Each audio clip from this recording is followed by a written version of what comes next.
10장은 이스라엘과 가나안 남부 지역 성읍들과의 전쟁을 다루고 있습니다. 10장 오늘 본문을 중심으로 말씀을 준비하면서 처음으로는 전쟁을 본격적으로 다루는 15절까지를 한 단락으로 묶어서 오늘 한 주에 같이 말씀을 선포하겠다라고 했었는데, 한 주에 다 소화하기에는 내용이 좀 많은 듯 했습니다. 그래서 오늘은 이스라엘과 가나안 남부의 연합군이 왜 전쟁을 하게 되었는지, 그 전쟁이 발발하게 된 배경까지만 다루려고 합니다. 그 다음 주에 가나안 남부 5족속과 5성읍들과 이스라엘의 싸우는 모습, 그래서 태양과 달이 중천에 머무는 그 놀라운 전쟁의 장면들을 다음 주에 다루도록 그렇게 하겠습니다. 오늘 본문은 1절부터 8절까지 짧은 본문이고 짧은 내용이지만 내용적으로는 두 부분으로 나누어집니다. 1절부터 5절까지 내용은 이스라엘의 백기투항한, 그래서 목숨을 건진 기브온 족속들을 상대로 하여서 예루살렘의 왕 아도니 세덱이 인근의 성읍들과 연합을 하는 장면이 기록되고 있습니다. 그리고 6절부터는 그렇게 연합한 연합군들의 공격을 당하게 된 기브온 족속들이 이스라엘에게 도움을 호소하는 장면, 이렇게 두 가지 내용으로 나누어집니다. 먼저 1절 말씀 보십시오. 1절 같이 읽어보겠습니다. 시작. 그때 여호수아가 아이를 빼앗아 진멸하되 여리고와 그 왕에게 행한 것 같이 아이와 그 왕에게도 행한 것과 또 기브온 주민이 이스라엘과 화친하여 그 중에 있다함을 예루살렘 왕 아도니 세덱이 듣고, 예루살렘 지역은 해발 약 800m, 760m 정도 되는 제법 험준한 산악 지역입니다. 가나안 남부에 위치하면서 제법 높은 산악 지역입니다. 그래서 이 지역은 제법 험준하기 때문에 나중에 이제 이들과의 전쟁의 모습에서도 보겠지만 예루살렘만큼은 이스라엘이 점령하지 못합니다. 워낙 험준한 산악지대다 보니까 결국 다윗의 시대에 가서야 예루살렘이 이스라엘 손에 들어오게 되고, 그때 다윗이 그 성을 점령하고 다윗성이라 이렇게 이름을 붙이게 됩니다. 오늘 본문에 그 예루살렘 왕 아도니 세덱 이렇게 나오는데요, 이 아도니 세덱이라는 것은 그 사람의 이름이 왕의 이름이 아닙니다. 마치 애굽의 모든 왕들을 바로라고 성경이 기록하고 있는 것처럼 예루살렘의 모든 왕들은 다 아도니 세덱입니다. 그러니까 아도니 세덱이 사람 이름이 아니라 그 왕의 직분, 대통령, 왕 이렇게 의미하는 단어라는 사실을 기억해 두십시오. 그곳 기브온 인근의 예루살렘의 왕이 소식을 들었답니다. 어떤 소식을 들었답니까? 여리고와 아이가 진멸되었고, 그리고 자기들 성읍 가까이에 있는 기브온 성읍도 이스라엘에게 항복했다는 소식, 그리고 목숨을 건졌다라는 소식을 그 왕이 들은 겁니다. 2절은 그런 소식을 듣고 그가 어떤 반응을 보이는지 기록하고 있습니다. 2절 같이 읽어보겠습니다. 시작. 크게 두려워하였으니 이는 기브온은 왕도와 같은 큰 성이며 아이보다 크고 그 사람들은 다 강함이라. 첫 번째 반응은 크게 두려워하였다라고. 어느덧 이스라엘 민족이 인근 가나안 성읍들에게 두려움의 대상이 된 겁니다. 그도 그럴 수밖에 없는 게 여리고 성은 가나안의 첫 성읍으로 가장 강력한 군사력을 자랑하던 성읍이었습니다. 근데 그 여리고 성이 이름 없는 이스라엘 민족에게 무너졌다는 겁니다. 기브온도 큰 성입니다. 오늘 2절에 나오는 것처럼 왕도와 같은 큰 성이라고 얘기하고 있습니다. 그들 역시 강력한 군사력을 자랑하는 성읍인데 또 불구하고 이스라엘에게 백기투항 항복을 했다는 소식을 들었기 때문에 당연히 이스라엘이, 그리고 이스라엘의 신인 여호와는 모든 가나안 백성들에게 두려움의 대상이 될 수밖에 없었습니다. 두려움에 대한 이야기를 좀 나눌까 합니다. 사실 살다 보면 여러 가지 삶에서 접하게 되는 이야기들, 그리고 우리를 두렵게 하는 이야기들이 참 많이 우리에게 들려옵니다.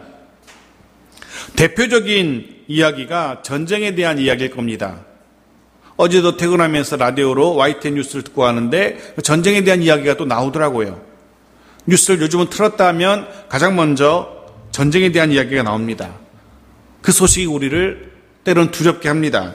하루가 멀다고 들리는 북한의 핵 이야기, 분명 이 땅의 사람들을 두렵게 하기에 충분합니다.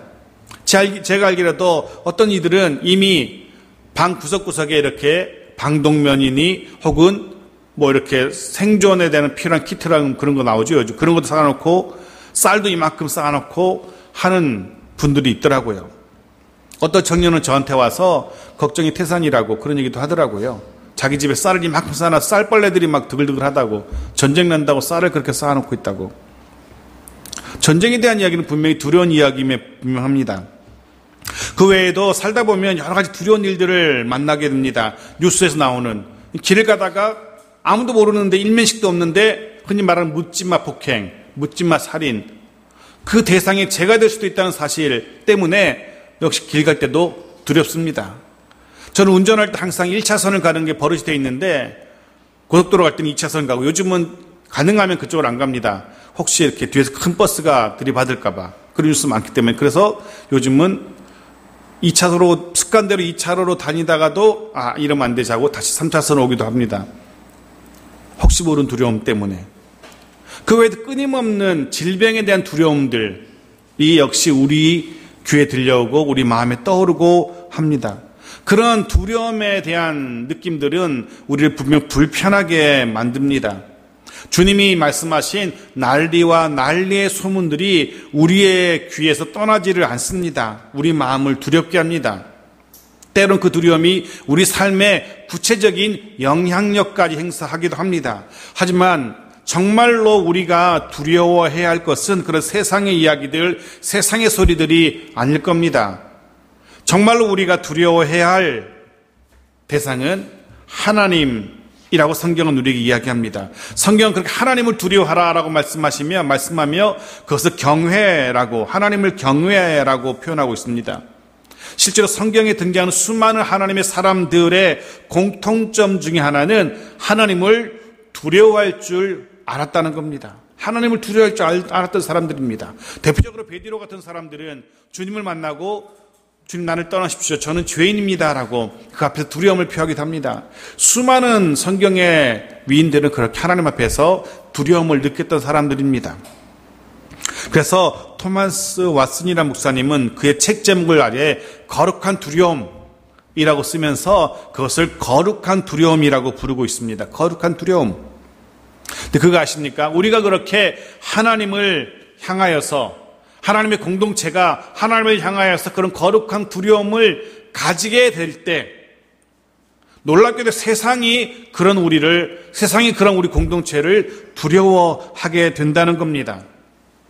우리가 하나님을 향하여 두려움을 가지게 될 때, 우리 공동체 하나님을 향하여 두려움을 가지게 될 때 세상이 그런 우리를 두려워하게 된다는 거죠. 우리가 살펴보고 있는 여호수아서의 기록만 보아도 그런 사실을 알 수 있습니다.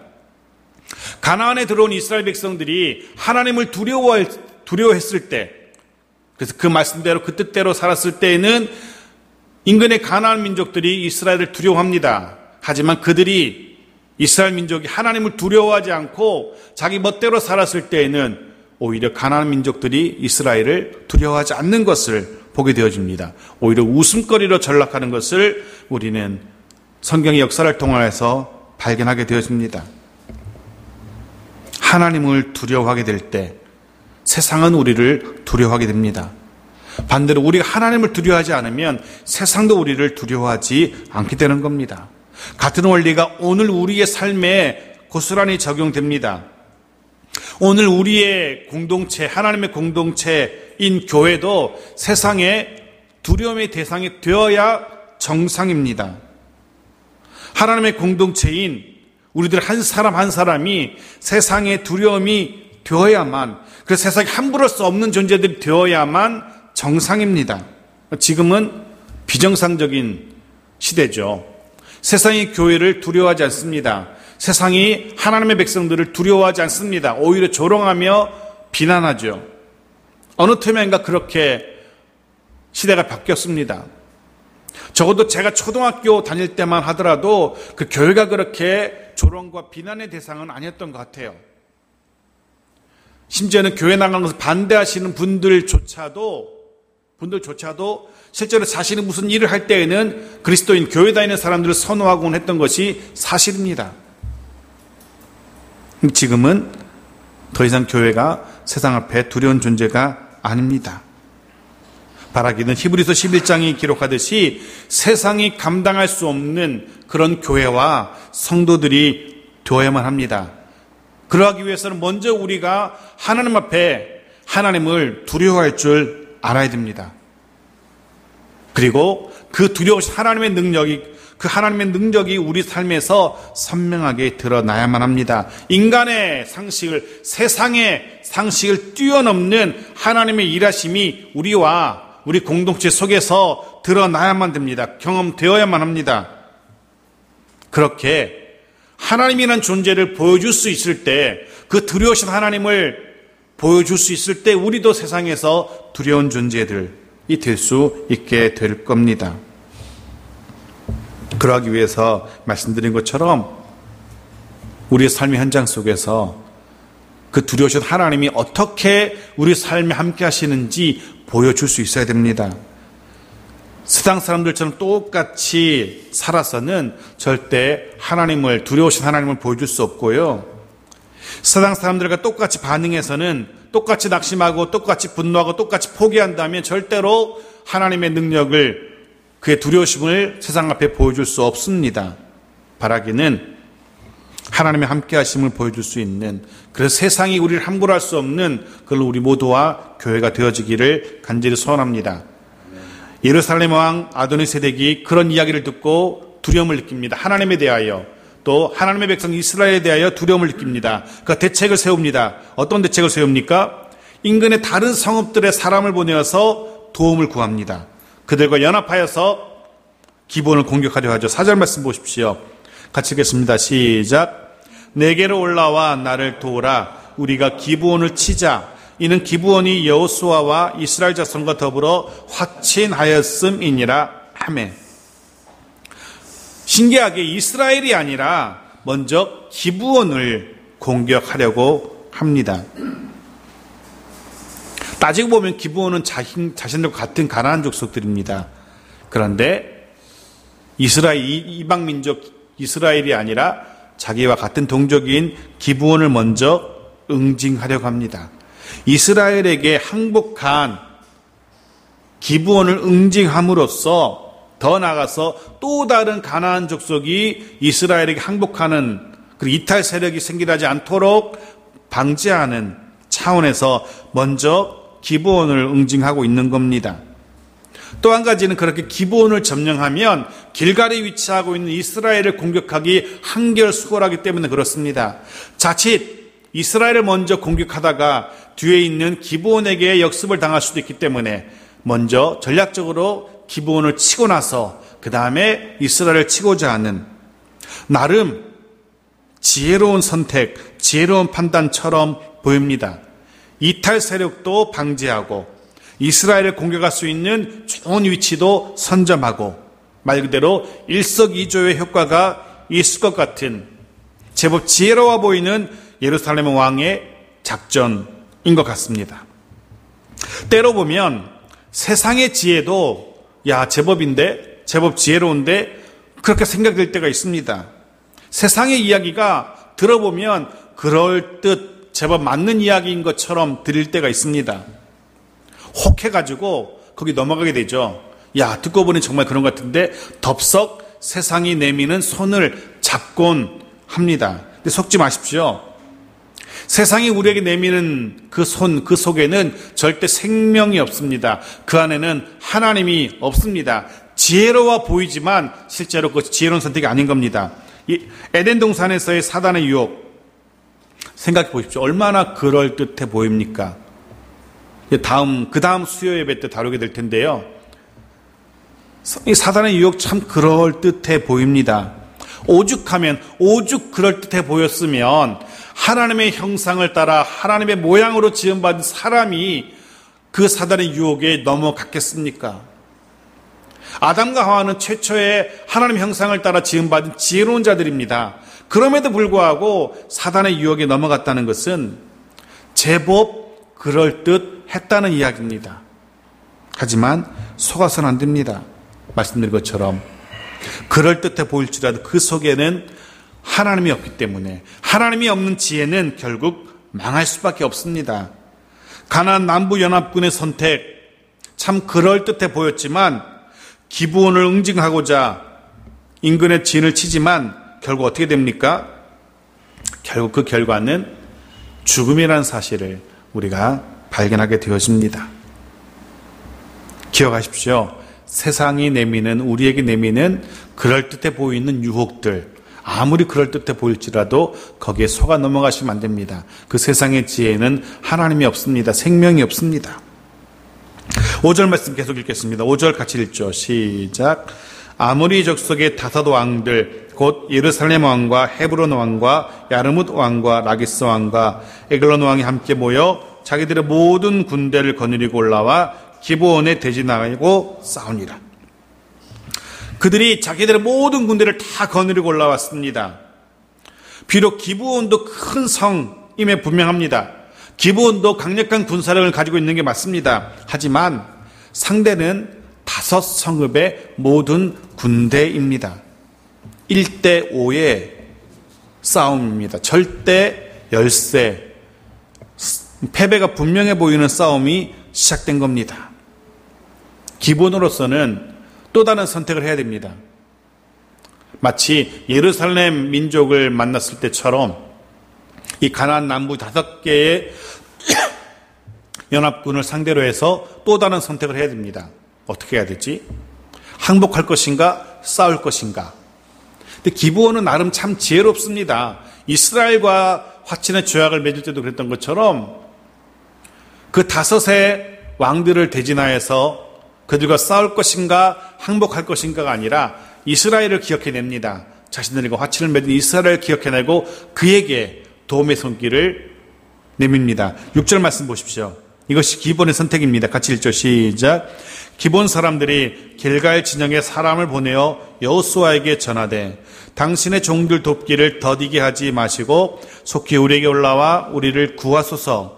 산지에 거주하는 아무리 사람의 왕들이 다 모여 우리를 치나이다 하매.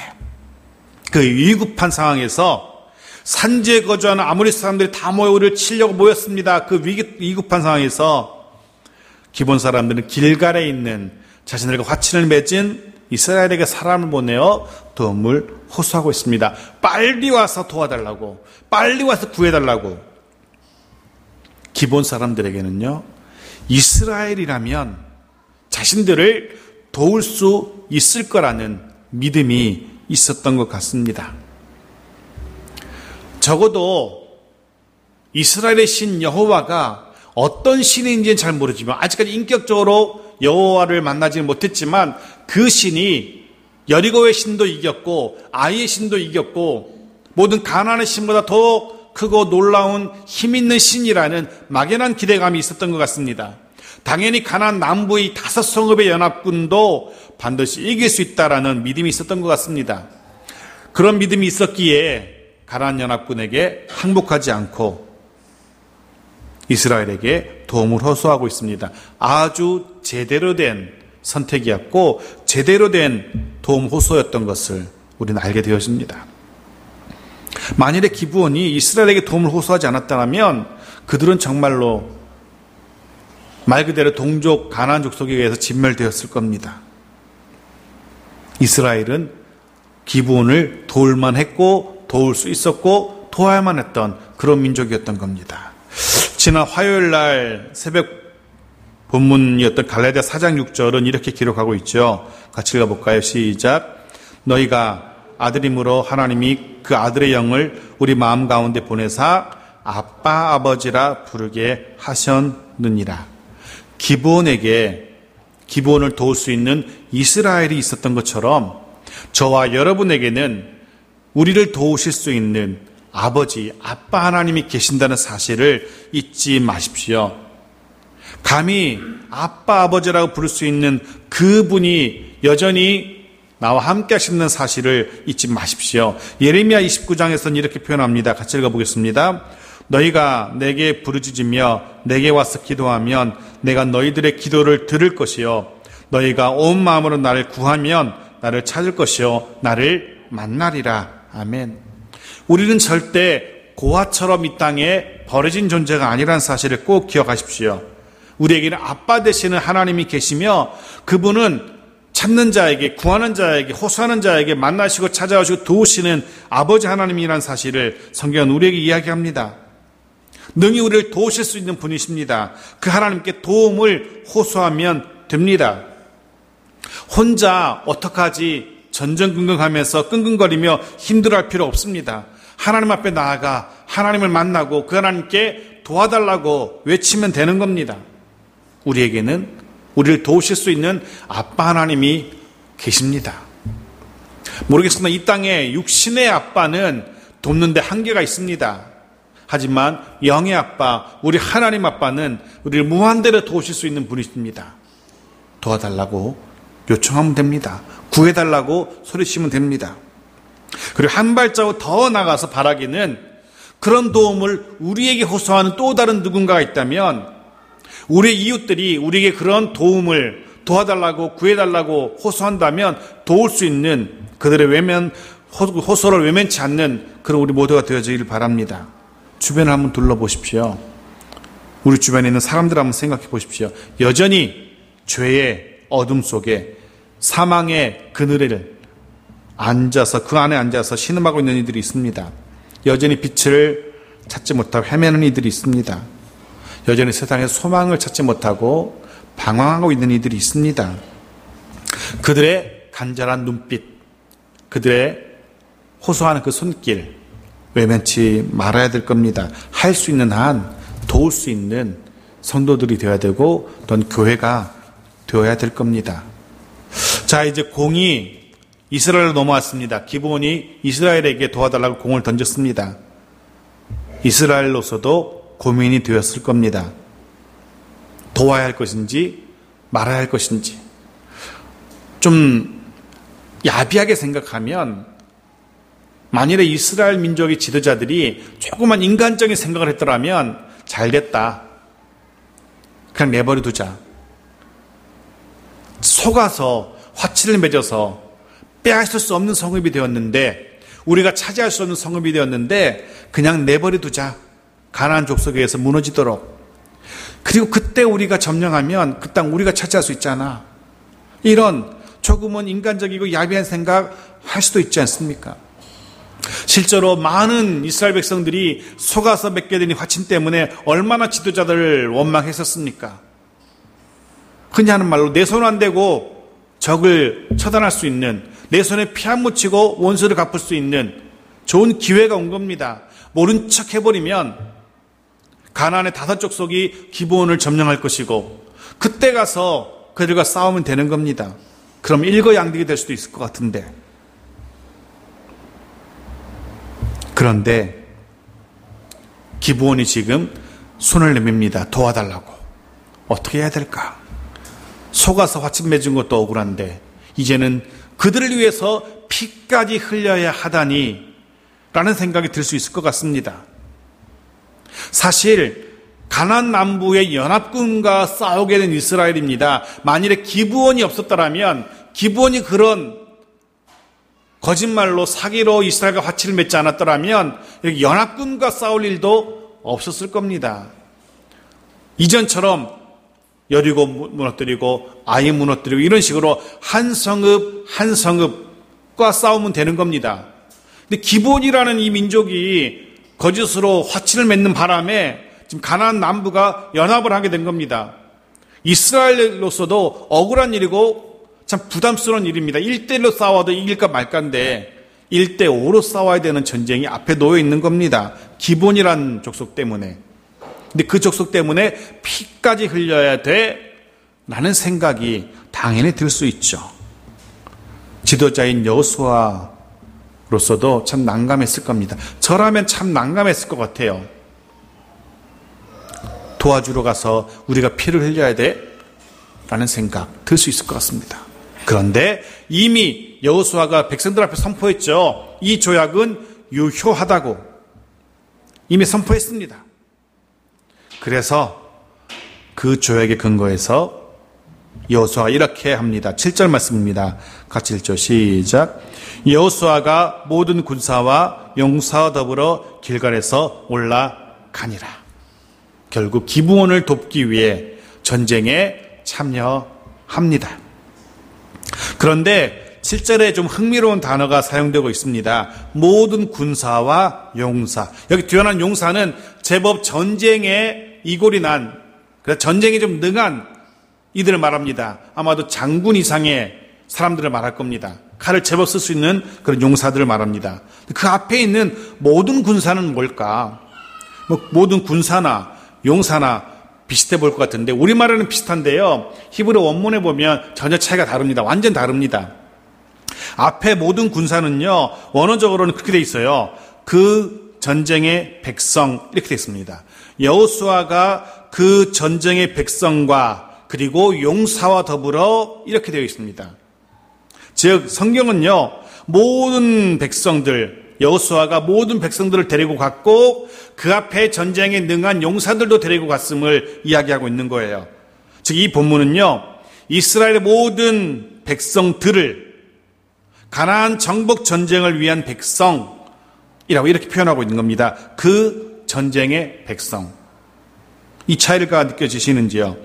이 표현은 가나안에 들어온 이스라엘 백성들의 정체성을 드러내고 있는 표현입니다. 이 가나안에 들어온 이스라엘 백성들의 목표가 과제가 무엇인지 선명하게 보여주고 있는 겁니다. 그 전쟁의 백성, 그 전쟁, 가나안 정복 전쟁을 해야 되는 백성이란 뜻입니다. 이스라엘 백성들은요, 한가하게 유람하기 위해서 가나안에 들어온 게 아닙니다. 이스라엘 백성들은요, 그 땅에 관광으로 들어온 게 아닙니다. 싸우러 온 겁니다. 그래서 그 전쟁의 백성이라고 표현하고 있는 겁니다. 그래서 그 전쟁을, 그 치열한 전쟁을 이스라엘이 싸우고 있는 겁니다. 오늘날 교회 또 성도의 정체성도 마찬가지입니다. 여전히 우리는 하나님 나라의 확장을 위해서 싸워야 하는 군사들입니다. 여전히 우리는 하나님 나라의 깃발을 우뚝 세워야 되는 군사들입니다. 그래서 이 땅의 모든 성도들 또 모든 교회들은 선교적이어야 합니다. 자기들끼리 머물러서 자기들끼리 먹고 도닥도닥하면서 사는 것이 아니라 하나님 나라를 확장해야 되는 선교적인 사명을 가진 성도들이고 교회들이라는 사실을 기억해야 됩니다. 우리가 먹고 마시는 것도 다 하나님의 나라를 확장하기 위한 것이 되어야 된다는 겁니다. 그리고 하나님이라는 그 이름의 영광을 드러내기 위한 것이 되어야 됩니다. 공부하는 것도 직장에 다니는 것도 하나님의 나라를 확장하는 도구가 되어야 됩니다. 집에서 아이들을 돌보는 것도 남편을 섬기는 것도 다 하나님의 나라를 확장하기 위한 그런 도구로 쓰임 받아야 되는 겁니다. 그냥 그 자체를 즐기는 것이 아니라 그것을 통하여 하나님의 나라가 확장되어지는 것. 우리 모든 삶을 통하여 하나님이 드러나야 되고 하나님의 나라가 확장되어져야만 합니다. 왜? 이 시대를 살아가는 모든 그리스도인들, 모든 그리스도인의 교회가 그 성격 자체가 선교적이어야 하기 때문에 그렇습니다. 그래서 우리는 늘 깨어서 영적으로 깨어서 무장하고 있어야 돼요. 이미 사단도 마귀도 우리 앞에 진을 치고 있습니다. 우리가 칼을 내려놓는다고 해서 평화가 이루어지는 게 아닙니다. 이미 사단이 우리 앞에 도착해 있습니다. 우리도 무장하고 싸워야 됩니다. 하나님의 나라를 더 확장하기 위해서 사단의 세력을 밀어내고 그곳 하나님의 나라가 오도록 우리는 싸워야 되는 겁니다. 적들은 우리를 통하여 하나님의 나라가 확장되는 것 두고 보지 않습니다. 절대로 그냥 두지 않습니다. 그래서 우리가 한가하게 여유롭게 지낼 때가 아닌 겁니다. 기억하십시오. 우리도 하나님 나라를 위하여서 계속해서 끊임없이 싸워야 하는 백성이라는 사실, 군사라는 사실 기억하십시오. 이스라엘이 드디어 기브온을 구하기 위해서 군사를 이끌고 전쟁에 참여합니다. 하지만 여전히 전력상으로 열세입니다. 5 족속이 연합했습니다. 이스라엘, 기브온이 더한다 하더라도 5대2의 싸움입니다. 조약의 근거에서 기브온을 도우러 나섰지만 지도자인 여호수아에게는 마음 한 곳에 찔리는 게 있습니다. 영 개운치 않은 게 있습니다. 그것이 여호수아로 하여금 두렵게 합니다. 그게 어떤 두려움이 있었을까요? 기드온과 맺은 화친이 하나님이 원하시는 화친이 아니었다는 사실을 여호수아가 알고 있어요. 모든 백성들이 다 알고 있어요. 하나님에게 묻지 않고 하나님의 허락 없이 맺었던 화친이었어요.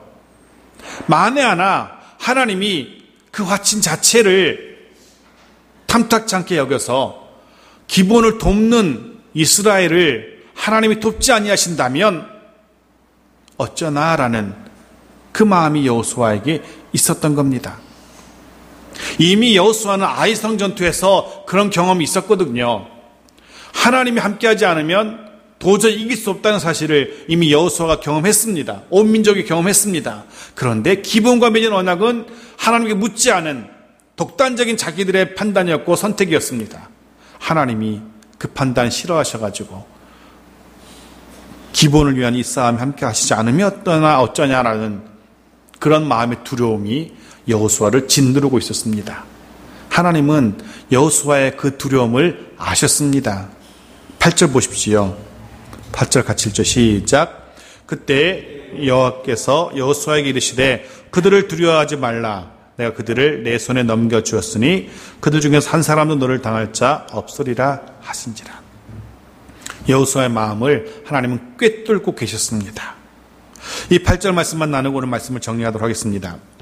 8절에서 하나님이 2가지를 말씀하십니다. 하나는 두려워하지 말라 였고, 두 번째는 가나안 남부 연합군 아무것도 아니다. 너의 손에 여호수아 너에게 넘겨주었다. 승리에 대한 약속입니다. 하나님은 여전히 하나님의 백성을 찾아오시고 두려워하지 말라라고 위로하시는 하나님이십니다. 변함없이 든든한 지지자, 후원자 되어주십니다. 우리에게도 변함없이 우리를 지지하고 끊임없이 우리를 후원하시는 하나님이 계십니다. 우리와 우리 가정과 생업과 교회를 지지하고 후원하시는 하나님이십니다.